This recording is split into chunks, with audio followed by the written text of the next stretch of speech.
भारत माता की, भारत माता की, भारत माता की। इतने अच्छे प्रेजेंटेशन चल रहे थे, उसमें मैं इतना खो गया कि अब मुझे क्या बोलना मैं भूल गया, क्योंकि सर ने जो दिखाया वो मेरे लिए बिल्कुल नया था। इसलिए बीच में बाहर गया कि एक बार थोड़ा अपने आप को रिफ्रेश करके बाहर आ जाऊं।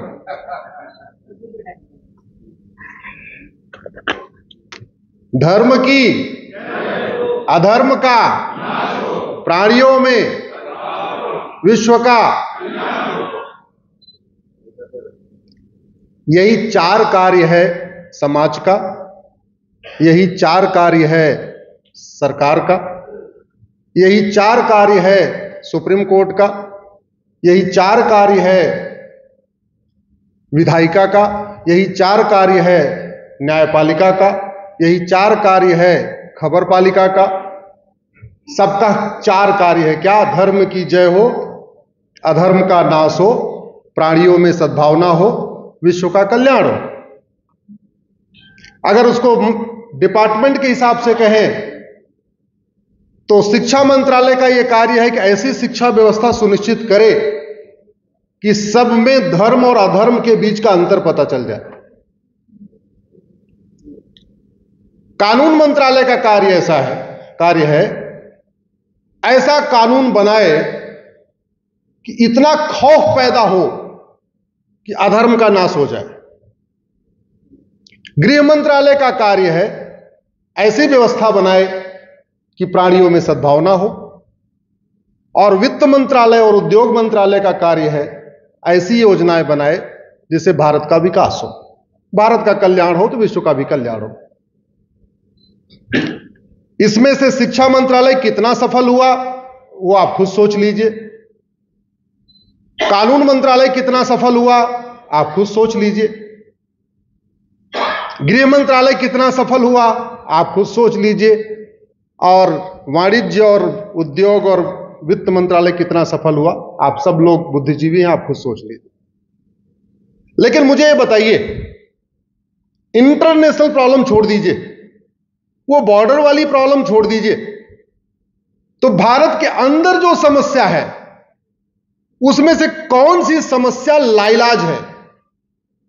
एक समस्या आप दिमाग में रखना, अभी मत बताइए, सोचना आप कि भारत के अंदर जो समस्याएं हैं उसमें से कौन सी समस्या लाइलाज है, और भारत के अंदर जितनी समस्याएं चल रही हैं उसमें से कौन सी समस्या विश्वव्यापी है, वर्ल्ड वाइड कौन सी समस्या है?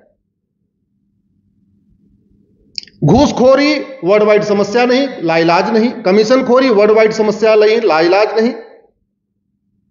पूरी दुनिया में जमाखोरी नहीं है, पूरी दुनिया में मिलावटखोरी नहीं है, पूरी दुनिया में माओवाद नहीं है, पूरी दुनिया में नक्सलवाद नहीं है, पूरी दुनिया में पत्थरबाजी नहीं होती, पूरी दुनिया में 3 तलाक हलाला मुताह मिस्यार नहीं होता, पूरी दुनिया में जो है धर्मांतरण नहीं होता, पूरी दुनिया में जनसंख्या विस्फोट नहीं होता, पूरी दुनिया में अवैध निर्माण नहीं होता। भारत की ऐसी कौन सी समस्या है जो पूरी दुनिया में है? चलो मैं चाइना का एग्जांपल नहीं दूंगा। एक चीज ये बताओ, दुबई में तो हिंदू मात्र 15% है, वो दुबई वाले हिंदू क्यों सुरक्षित हैं और भारत वाले क्यों सुरक्षित नहीं है? मैं बहुत सारे लोगों को जानता हूं, समाजवादियों को भी जानता हूं, गांधीवादियों को भी जानता हूं और राष्ट्रवादियों को भी जानता हूं जिन्होंने पिछले 3-4 साल के अंदर दुबई में फ्लैट लिया है। मैंने पूछा क्यों लिया? बोले भारत अनसेफ हो गया, रहने लायक नहीं। कई सारे पत्रकारों को जानता हूं, कई सारे गायकों को जानता हूं, कई सारे बॉलीवुड के लोगों को जानता हूं जिन्होंने दुबई में फ्लैट लिया। और इस महीने के पहले संडे को मेरा कार्यक्रम कलकत्ता में था, तो जैसे मैं एयरपोर्ट पे उतरा तो देखा सारे अखबारों में ऐड आया हुआ था, दुबई प्रॉपर्टी मेला। दुबई प्रॉपर्टी मेला कहां लग रहा है? कलकत्ता में। दुबई प्रॉपर्टी मेला कहां लग रहा है? दिल्ली में। बड़ी सीधी सी बात है। और जब बाद में मैंने पूछा भाई दुबई में क्यों लूं, यहां क्या दिक्कत है, मैं तो कलकत्ता में रहता हूं, उसने जैसे जैसे मुझे कारण बताया, जो उसने मार्केटिंग का फंडा बताया, मैं समझ गया कि उसने भारत की खौफ को यूटिलाइज कर रहा है और लोग दुबई शिफ्ट हो रहे हैं। आखिर दुबई में लफ्ज़ जिहाद क्यों नहीं है? दुबई में लैंड जिहाद क्यों नहीं है? दुबई में सड़क के किनारे मजार क्यों नहीं बनती? दुबई में सड़क के किनारे दरगाह क्यों नहीं बनती? दुबई में पत्थरबाजी क्यों नहीं होती? दुबई में रात को जैसे यहां एक के बाद एक बलात्कार होते हैं, दुबई में क्यों नहीं होता? मैं दूसरे एग्जाम्पल नहीं दे रहा हूं, दुबई का दे रहा हूं, क्योंकि जनरली आप लोग एक पर्टिकुलर, जिन देशों ने सठे साठ्यम समाचरे सिद्धांत को अपनाया, जिसको भगवान कृष्ण ने बोला था, और जिन राष्ट्रों ने भय बिन होय न प्रीत सिद्धांत को अपनाया, जिसको भगवान श्री राम ने बोला था, आज वहां शांति है, समृद्धि है, खुशहाली है।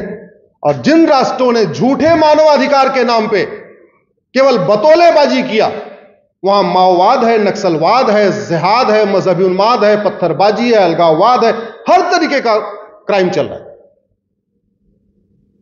हमारी यंग जनरेशन ड्रग में बर्बाद हो रही है और इंटरनेशनल पूरा एक सिंडिकेट लगा हुआ है कि भारत के युवाओं को नशेड़ी बना दो। सर ने बताया कि नेवी में बार बार ड्रग पकड़ी जा रही है। इंटरनेशनल, मैं नाम नहीं लेना चाहूंगा, लेकिन दुनिया के कई देश चाहते हैं कि भारत की यंग जनरेशन नशे में डूब जाए। दुनिया के कई देश सोशल मीडिया पे करोड़ों रुपए खर्च करके पैसा दे रहे हैं अश्लीलता फैलाने के लिए। और जिस देश का यंग युवा नशेड़ी हो जाए और अश्लीलता में डूब जाए, उस देश को कोई नहीं बचा सकता, कोई नहीं बचा सकता।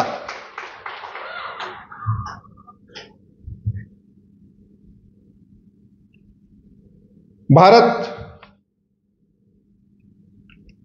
हमेशा से ज्ञान के क्षेत्र में सर्वोच्च रहा, धर्म के क्षेत्र में सर्वोच्च रहा, अर्थ के क्षेत्र में सर्वोच्च रहा।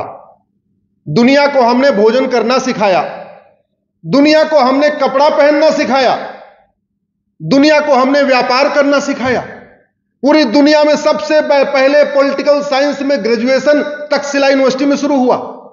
एक समय था जब पूरे दुनिया के राजकुमार या तो तक्षशिला में या तो नालंदा में पढ़ने आते थे पॉलिटिकल साइंस और इकोनॉमिक्स। आज हमारे बच्चे बाहर जाके पढ़ रहे हैं। जानते हैं क्यों? क्योंकि संविधान की शपथ लेने वालों ने अपने शपथ के साथ बहुत बड़ा धोखा किया। भारत का संविधान, पहला शब्द है, प्रियम्बल खोलिएगा, पहला शब्द आएगा सोवरिन। सोवरिन को हिंदी में कहते हैं संप्रभु। संप्रभु का मतलब न गुलामी का नाम होगा, न गुलामी का निशान होगा, न गुलामी की कुरीतियां होगी, न गुलामी की कुप्रथाएं होगी, न गुलामी की पुलिस व्यवस्था होगी, न गुलामी की शिक्षा व्यवस्था होगी, न गुलामी की न्याय व्यवस्था होगी, न गुलामी की अर्थव्यवस्था होगी, न गुलामी की व्यापार व्यवस्था होगी, न गुलामी की टैक्स व्यवस्था होगी, न गुलामी की न्यायिक व्यवस्था होगी। कुछ भी गुलामी का नहीं होगा, सब कुछ हमारा होगा। इसको कहते हैं सोवरिन। सोवरिन का मतलब संप्रभु। और इंडिपेंडेंट का मतलब होता है स्वतंत्र। स्वतंत्र का मतलब स्वतंत्र, अपना तंत्र। कौन सा तंत्र है हमारा? है क्या कोई? अरे शिक्षा का तंत्र तो हमारा है नहीं। 1926 में सीबीएसई बोर्ड अंग्रेज शुरू करके गए थे, उस सीबीएसई बोर्ड को हम नहीं बदल पाए। आईसीएसई बोर्ड शुरू हुआ था, उसको नहीं बदल पाए। हमने क्या किया? बाकी तो छोड़िए, आप में से सब लोग जहाज में चलते होंगे, उस जहाज पे वीटी लिखा रहता है। वीटी मतलब विक्टोरिया टेरिटरी। हम जहाज से वीटी तक नहीं हटा पाए। मेरी पीआईएल गूगल करिएगा, वीटी अश्विनी उपाध्याय करके। कोर्ट में गए, कोर्ट ने बोला हमारा काम थोड़ी है। हमने काम इसीलिए आया था, आप कह तो दो कि ये सरकार का काम है। मैं 3 तरीके की पीआईएल करता हूं। कुछ पीआईएल समाज को जगाने के लिए, कुछ पीआईएल सरकार को जगाने के लिए, सांसदों विधायकों को जगाने के लिए, कुछ पीआईएल माननीय जजों को जगाने के लिए।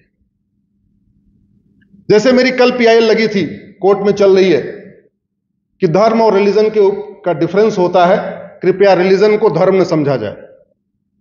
और ये जितने फॉर्म भरे जाते हैं, Aadhaar, ration card, driving licence, voter ID, जो दुनिया भर के फॉर्म होते हैं, नौकरी का फॉर्म, स्कूल एडमिशन का फॉर्म, वहां रिलीजन पूछना तो ठीक है, लेकिन धर्म नहीं पूछना चाहिए। वहां पंथ या संप्रदाय पूछना चाहिए। उसमें मैंने 20 डिफरेंस बताए हैं धर्म और रिलीजन के, और कंक्लूजन यह है कि धर्म जोड़ता है, रिलीजन तोड़ता है, अगर एक शब्द में कह दें तो।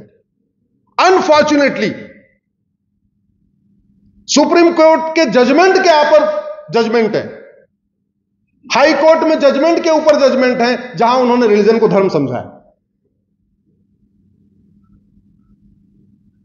रिलीजन सर्वधर्म संभाव नहीं सिखाता, रिलीजन सर्व मंगल मांगल्य नहीं सिखाता, रिलीजन सबका साथ सबका विकास नहीं सिखाता, रिलीजन नारी तू नारायणी नहीं सिखाता, रिलीजन यत्र नारस्ति पूज्यते रमन्ते तत्र देवता नहीं सिखाता। रिलीजन और धर्म में उतना ही अंतर है जितना जमीन और आसमान में।